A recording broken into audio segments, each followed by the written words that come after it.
الحمد لله رب العالمين والصلاة والسلام على سيد الأنبياء والمرسلين أما بعد قال الله تبارك وتعالى في الكلام المجيد والفرقان الحميد اليوم أكملت لكم دينكم وأتممت عليكم نعمتي ورضيت لكم الإسلام دينا۔ اللہ تعالیٰ نے قرآن مجید میں ارشاد فرمایا کہ آج کے دن میں نے دین کو مکمل کر دیا ہے۔ وَأَتْمَمْتُ عَلَيْكُمْ نِعْمَتِي، اور میں نے اپنی نعمتوں کو تمام کر دیا ہے۔ وَرَضِيتُ لَكُمُ الْإِسْلَامَ دِينًا، اور فرمایا کہ دین اسلام کو میں نے پسند کر لیا ہے بطور دین کے۔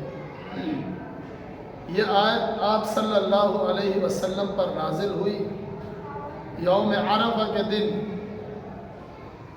اور آپ صلی اللہ علیہ وسلم پر دین کو مکمل کر دیا گیا۔ اب آپ صلی اللہ علیہ وسلم کے بعد جتنی بھی چیزیں ہیں، خواہ کتنی بھی اچھی ہوں، خواہ کتنی ہی خوبصورت ہوں، وہ دین نہیں بن سکتی۔ کیوں؟ اللہ تعالیٰ نے فرما دیا کہ الیوم اکملت لکم دینکم، کہ دین کو میں نے مکمل کر دیا ہے۔ آپ صلی اللہ علیہ وسلم کی زندگی میں دین کو مکمل کر دیا، لیکن اس کے بعد کوئی بھی چیزیں جو اس دین میں آنے والی ہیں وہ ساری کی ساری بدعات ہوں گی۔ اب شعبان کا مہینہ چل رہا ہے، شعبان کے مہینے میں بدعات کافی عام ہوتی ہیں۔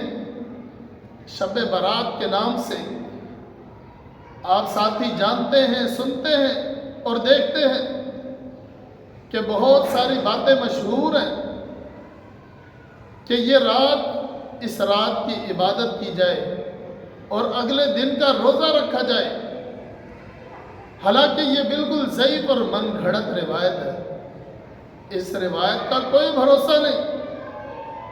اگر ہم آپ صلی اللہ علیہ وسلم کی زندگی کو دیکھیں، صحابہ کرام کے اعمال کو دیکھیں، تو ہمیں ان کی زندگیوں سے پتہ چلتا ہے، ہمیں ان زندگیوں سے یہ معلوم ہوتا ہے کہ آپ صلی اللہ علیہ وسلم نے بھی شب برات کبھی نہیں منائی، نہ صحابہ نے، نہ تابعین نے، نہ تبع تابعین نے، کسی نے بھی یہ شب برات کا بالکل تصور ہی نہیں تھا۔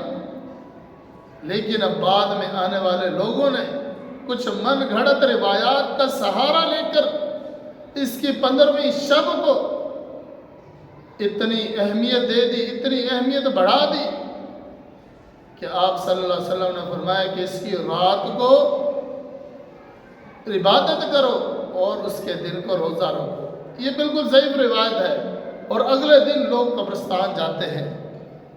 یہ بالکل یہ احادیث میں موجود نہیں ہے، ضعیف اور من گھڑت روایات ہیں، اس طرح کی کوئی صحیح حدیث نہیں ہے۔ ہم اگر کچھ سوالوں کے جوابات اگر چیک کرتے ہیں اس شعبان کے حوالے سے کہ رسول اللہ صلی اللہ علیہ وسلم نے شب برات کتنی دفعہ منائی، اس کا جواب یہ کہ آپ صلی اللہ علیہ وسلم نے شب برات ایک مرتبہ بھی نہیں منائی، کیونکہ اس کا آپ صلی اللہ علیہ وسلم کے دور میں کوئی تصور ہی نہیں تھا۔ اور دوسرا سوال اگر ہم دیکھتے ہیں کہ سلف صالحین نے کتنی دفعہ منائی، جو سلف صالحین تھے دین اسلام پر چلنے والے، انہوں نے کتنی مرتبہ منائی۔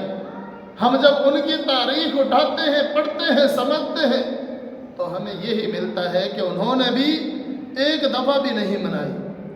اور پھر ایک سوال یہ پیدا ہوتا ہے کہ شب برات کی رات کو خصوصاً قبرستان جانا چاہیے؟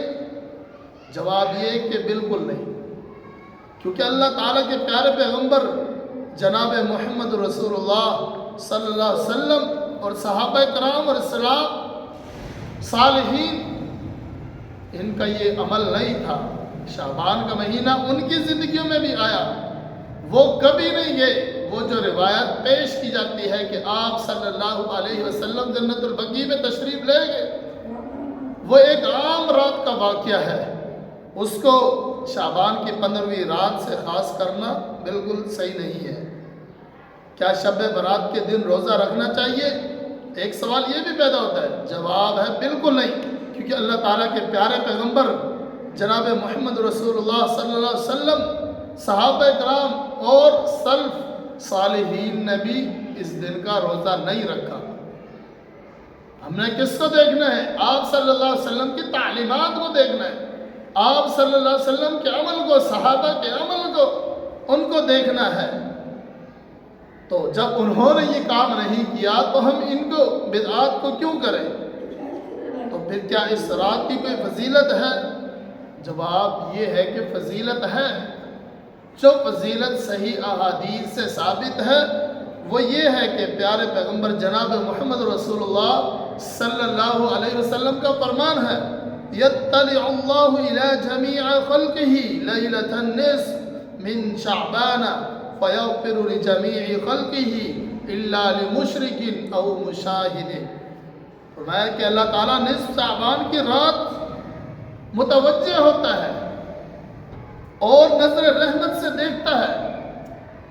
شعبان کی 15ویں رات کو اللہ تعالیٰ متوجہ ہوتا ہے، نظر رحمت سے دیکھتا ہے، اور اللہ تعالیٰ تمام مخلوق کو بخش دیتا ہے، معاف کر دیتا ہے۔ الا لمشرک او مشاہد، صرف دو قسم کے لوگ ہیں جن کو معاف نہیں فرماتا۔ ایک وہ بندہ جو مشرک ہے، شرک کرتا ہے، دوسرا او مشاہد، جو بندہ دل میں کینہ بغض رکھتا ہے، عداوت رکھتا ہے، دشمنی رکھتا ہے، اللہ تعالیٰ اس کو بھی معاف نہیں فرماتے۔ یہ عام حدیث ہے، یہ آپ صلی اللہ علیہ وسلم کا قول یہ شعبان کے متعلق بالکل صحیح ہے۔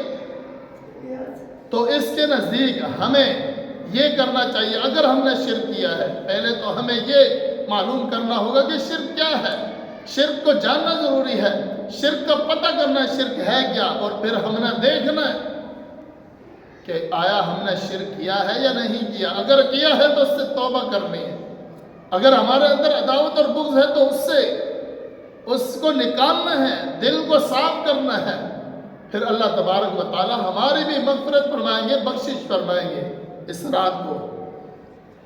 تو اب چھٹا سوال یہ پیدا ہوتا ہے، تو پھر اس رات کو کیا کریں؟ اگر عبادت نہ کریں تو پھر کیا کریں؟ جواب یہ کہ اگر اللہ تعالیٰ کی مغفرت چاہتے ہیں تو شب برات آنے سے پہلے شرک کو سمجھیں اور شرک سے توبہ کریں، اور غیر شرعی کینہ بغض سے بھی توبہ کریں۔ اچھا، تو ایک سوال اور پیدا ہوتا ہے، تو کیوں اس رات کو ہم عبادت کے لیے خاص نہ کریں؟ اس رات کو ہم عبادت کے لیے خاص کیوں نہ کریں؟ جب اللہ تعالیٰ معاف فرما رہے ہیں، ساری مخلوقات کو اس کی طرف متوجہ ہوتے ہیں، معافی کا سرٹیفکیٹ دے رہے ہیں، کیوں نہ ہم عبادت کے لیے اس کو خاص کر لیں؟ جواب، ہم اس لیے اس کو خاص نہیں کر سکتے کیونکہ اس رات کو خصوصاً نماز نہ پڑھیں، نہ دن میں روزہ رکھا، آپ صلی اللہ علیہ وسلم نے نہ دن میں روزہ رکھا نہ رات کی عبادت کی، تو ہم کیسے کر سکتے ہیں؟ جب آپ صلی اللہ علیہ وسلم نے کوئی خاص عمل نہیں کیا اس رات کو، تو ہم کیسے کر سکتے ہیں؟ ہم آپ صلی اللہ علیہ وسلم کی مخالفت کیسے کر سکتے ہیں؟ ہم نے عمل وہی کرنا ہے جو پیغمبر علیہ السلام نے کیا ہے۔ اب 8واں سوال یہ پیدا ہوتا ہے، تو کیا ہوا؟ ہم تو صرف نماز ہی پڑھ رہے ہیں اور روزے ہی تو رکھ رہے ہیں۔ لوگ یہ کہتے ہیں کہ بھائی کیا ہوا، عبادت ہی تو کر رہے ہیں، عبادت میں کیا حرج ہے، اللہ کو راضی کر رہے ہیں، اگلے دن کا روزہ رکھ رہے ہیں، اللہ کی رضا کے لیے رکھ رہے ہیں، حرج کیا ہے؟ حرج ہے جتنا بھی کوئی خوبصورت عمل ہو، لیکن اگر پیغمبر علیہ السلام کے عمل کے مطابق نہ ہو، فرمان کے مطابق نہ ہو، وہ کتنا بھی اچھا ہو، خوبصورت عمل ہو، لیکن وہ قابل قبول نہیں ہوگا۔ اس دن کو خاص کر کے روزہ رکھنا، اس رات کو خاص نمازیں پڑھنا ناجائز ہے۔ اس کی دلیل اللہ تبارک و تعالیٰ کے پیارے پیغمبر جناب محمد رسول اللہ صلی اللہ علیہ وسلم فرماتے ہیں، من عمل عملا لیس علیہ امرنا فہو رد، فرمایا جس کسی نے بھی کوئی ایسا عمل کیا جس پر ہمارا حکم نہیں تھا، فہو رد، فرمایا وہ رد ہے، وہ قابل قبول نہیں ہے۔ جب یہ عمل آپ صلی اللہ علیہ وسلم نے نہیں کیا، صحابہ نے نہیں کیا، تابعین نے نہیں کیا، تابعین محدثین نے نہیں کیا، تو پھر یہ عمل کیسے قابل قبول ہو سکتا ہے؟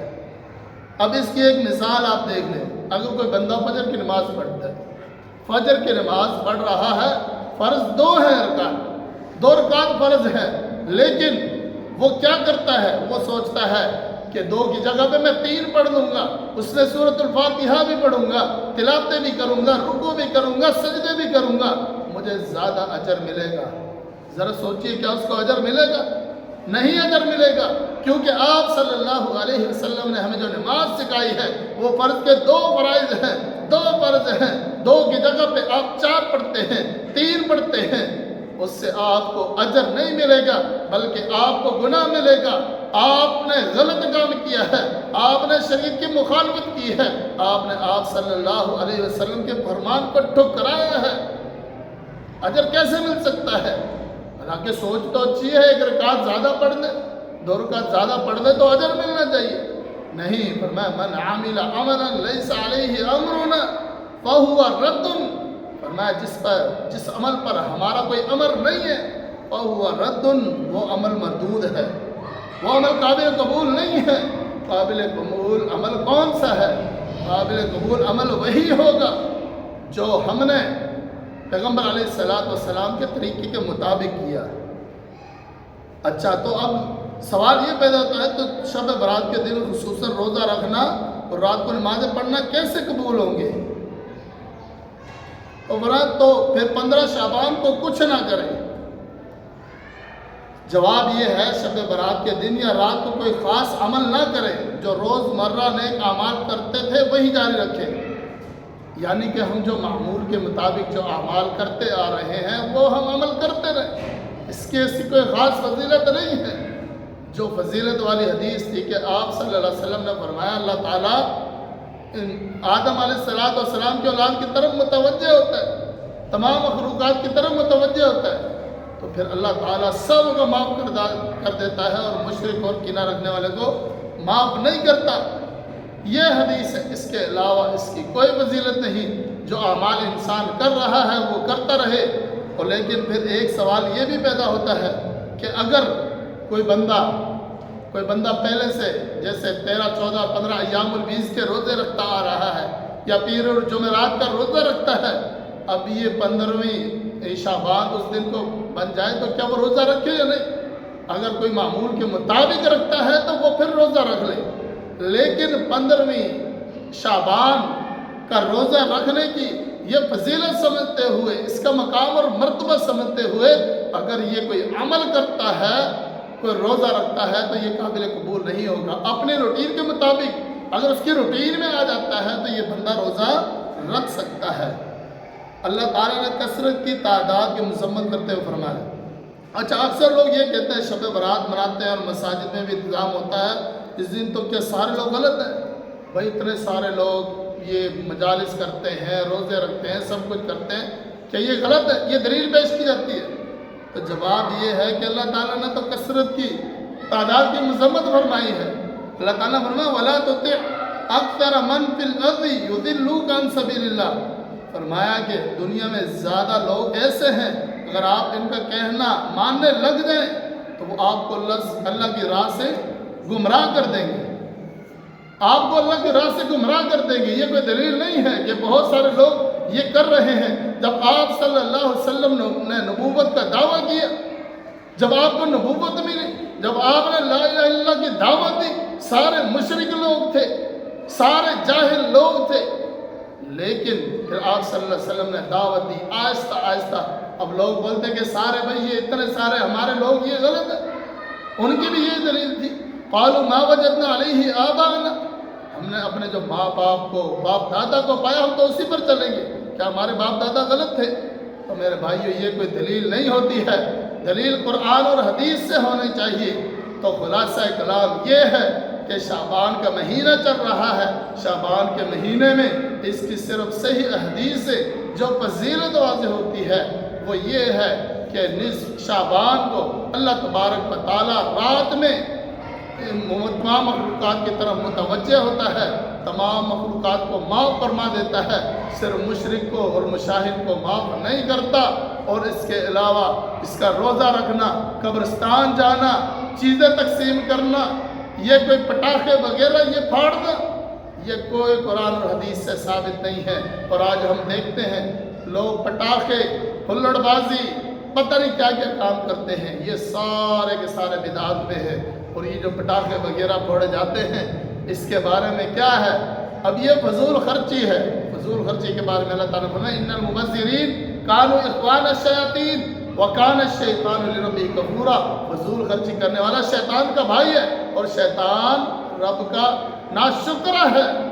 تو ہمیں اللہ تبارک و تعالیٰ سے دعا کرتے ہیں کہ اللہ تبارک و تعالیٰ جو کچھ ہم نے سنا ہے اس پر عمل کرنے کی توفیق عطا فرمائے۔